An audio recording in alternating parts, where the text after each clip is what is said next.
Assalamualaikum warahmatullahi wabarakatuh. Perkenalkan, nama saya Revita. Saya dari Prodi PGMI.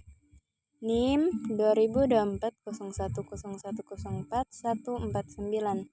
Di sini saya akan membahas sedikit tentang materi sejarah Daulah Mamalik di Mesir. Mamalik adalah sekelompok keturunan budak belia kasta ksatria yang dimiliki oleh khalifah Islam yang berkuasa. Meskipun para makhluk adalah balian, tetapi status mereka di atas budak biasa. Budak biasa tidak diperkenankan membawa senjata dan juga dilarang melakukan aktivitas tertentu di beberapa tempat tertentu, seperti di Mesir sejak masa dinasti Ayyubiyah hingga masa Kesultanan Utsmaniyah. Mamluk bahkan sudah menjadi majikan sejati yang status sosialnya di atas orang merdeka umumnya. Sejarah perkembangan Mamalik. Mamluk atau Mamalik adalah sekelompok keturunan budak belia kasta ksatria yang dimiliki oleh khalifah Islam yang berkuasa. Meskipun para makhluk adalah belian, tetapi status mereka di atas budak biasa. Budak biasa tidak diperkenankan membawa senjata dan juga dilarang melakukan aktivitas tertentu di beberapa tempat tertentu, seperti di Mesir sejak masa dinasti Ayyubiyah hingga masa Kesultanan Utsmaniyah.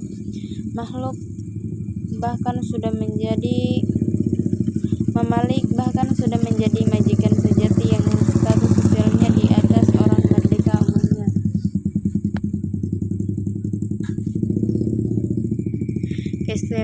Keistimewaan tentara Mamalik. Keistimewaan tentara Mamalik ini ialah mereka tidak mempunyai hubungan dengan golongan bangsawan atau pemerintah lain.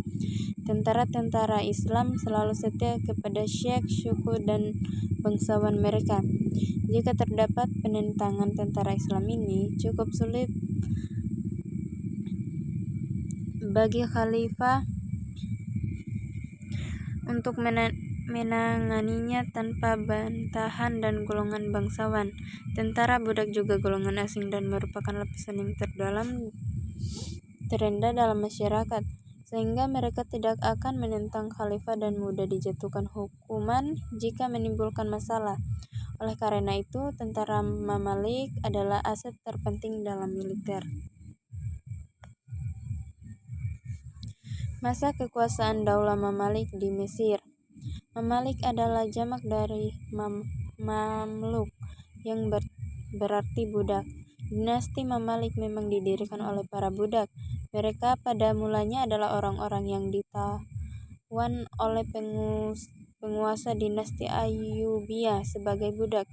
Kemudian dididik dan dijadikan tentaranya. Mereka ditempatkan oleh kelompok tersendiri yang terpisah dari masyarakat oleh penguasa Ayyubiyah yang terakhir, Al-Mamalik Al-Salih.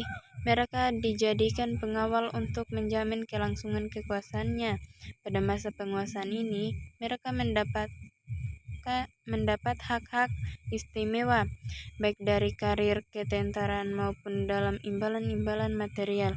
Pada umumnya, mereka berasal dari daerah Kaukasus dan Laut Kaspia.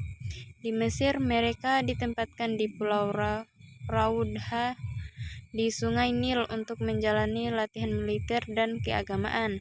Karena itu, mereka dikenal dengan julukan Mamluk Bahri. Saingan mereka dalam ketentaraan pada masa itu adalah tentara yang berasal dari suku Kurdi. Mamalik adalah jamak dari Mamluk yang berarti budak.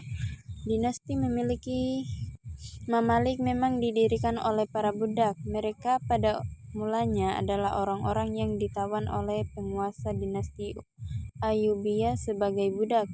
Kemudian dididik dan dijadikan tentaranya. Mereka ditempatkan pada kelompok tersendiri yang terpisah dari masyarakat oleh penguasa Ayyubiyah yang terakhir. Al-Mamalik Al-Salih, mereka dijadikan pengawal untuk menjamin kelangsungan kekuasaannya. Pada masa penguasaan ini, mereka mendapat hak-hak istimewa baik karir, ketentaraan maupun dalam imbalan-imbalan material. Pada umumnya, mereka berasal dari daerah Kaukasus dan Laut Kaspia. Di Mesir, mereka ditempatkan di Pulau Rauda di Sungai Nil untuk menjalani latihan militer dan keagamaan.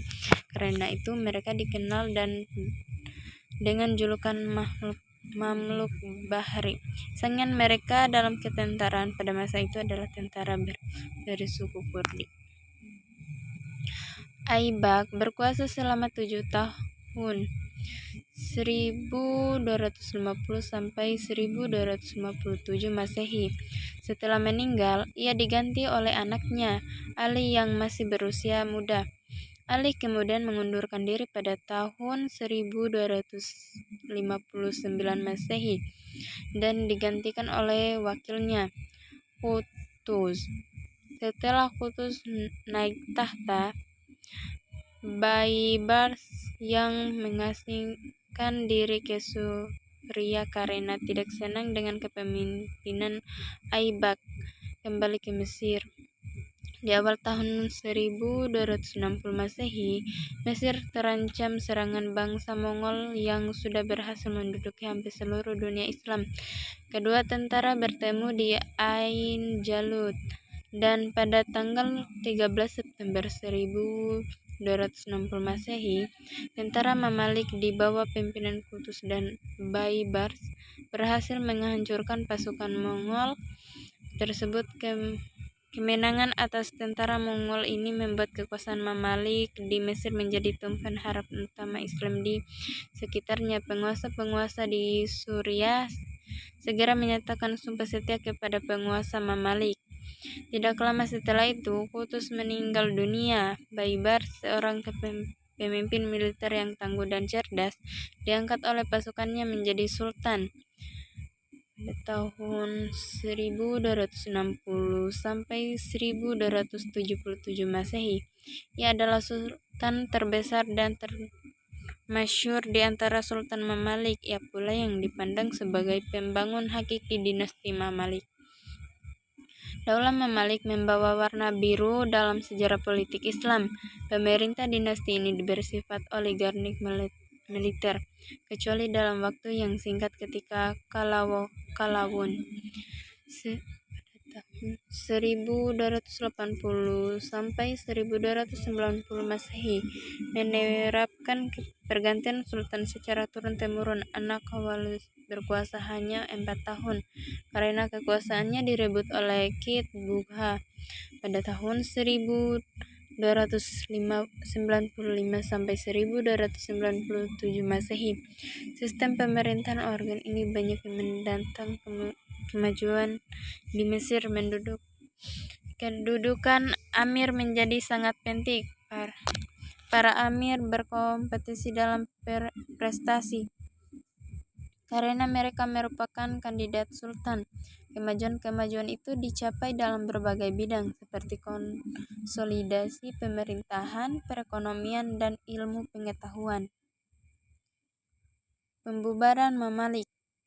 Di masa kekuasaan Muhammad Ali, Mamalik dibubar melalui pembantaian dalam sebuah pesta kenegaraan Al-Qal'ah pada 11 Maret 1811 Masehi. Ketika para perwira tinggi Mamalik telah berkumpul di pesta kenegaraan, Muhammad Ali memerintahkan para pengawal untuk mengunci semua pintu dan dengan serentak menembaki para perwira Mamalik. Jumlah perwira yang dibantai mencapai 1.000 orang tanpa seorang pun dari mereka dapat lolos. Pembantaian ini memang kejam, namun Muhammad Ali memandang pada sejarah Mamalik yang sering melakukan pengkhianatan dan penggulingan kekuasaan berdarah. Jadi kesimpulannya adalah dalam sejarah Islam, pertengahan abad ke-13 disebut zaman disintegrasi peradaban. ambang kehancuran dinasti Mamalik memberikan fakta-fakta secara akademik, representasi suatu periode yang buruk yang sempat dimainkan oleh budak-budak. Terlepas dari persoalan ketidakmampuan melintas keniscayaan sejarah melihat sisi keberhasilan kaum Mamalik pada satu pihak. Di sisi lain, menurut pengakuan yang jelas bahwa dinasti Mamalik di Mesir merupakan warisan peradaban universal, yang dalam hal ini berarti suatu peradaban yang dimanifestasikan atas kreativitas para budak. Jadi pemaparan materi dari saya itu saja. Saya akhiri dengan ucapan Assalamualaikum warahmatullahi wabarakatuh.